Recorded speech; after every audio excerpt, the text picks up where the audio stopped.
In addition to that, we are fencing the remaining funds that the President has asked for Iraq. And we are fencing that money just as we did in 1984 when the MX missile issue was in dispute. And that money is being held until the President issues 3 reports. He needs to, by July 13th, he needs to issue a report defining the progress that Iraq is making in meeting the benchmarks which the President himself laid out several months ago.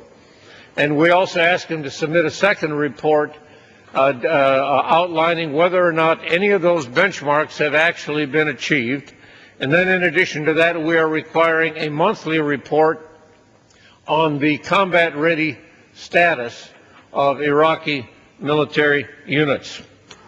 When the Congress receives those reports, it will then have about a week and a half before it has to consider, under expedited procedures provided in this bill, it would have to consider essentially 2 questions. The pending question before the House would be whether or not the remaining funds should be released so that the President essentially gets all of his money with no strings. The second proposition that would be voted on is whether or not that money should instead be used to simply reposition our troops out of a combat role in Iraq.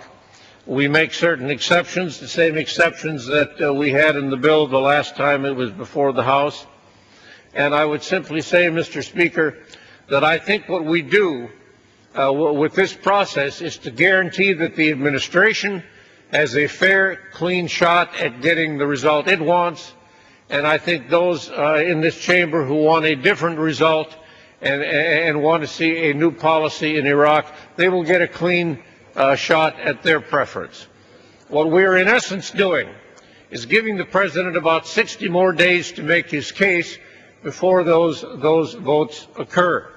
I think that's eminently fair to him, and I think it's eminently fair to those of us in the Congress who disagree with his position.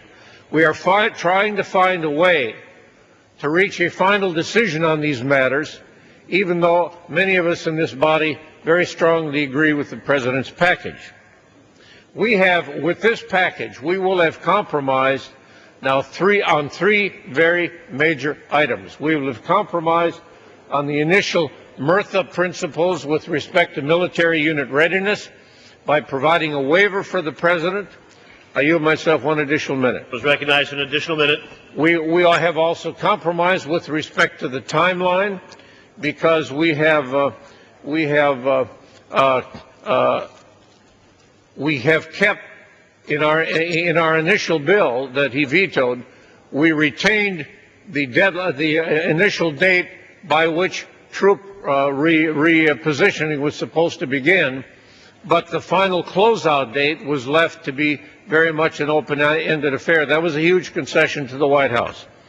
And now, in a third concession, we are offering a way for the President to get the rest of his money. All he has to do is issue these 3 reports and then go to the Congress and try to persuade the Congress that his case is better than those who have a different view. That's a straight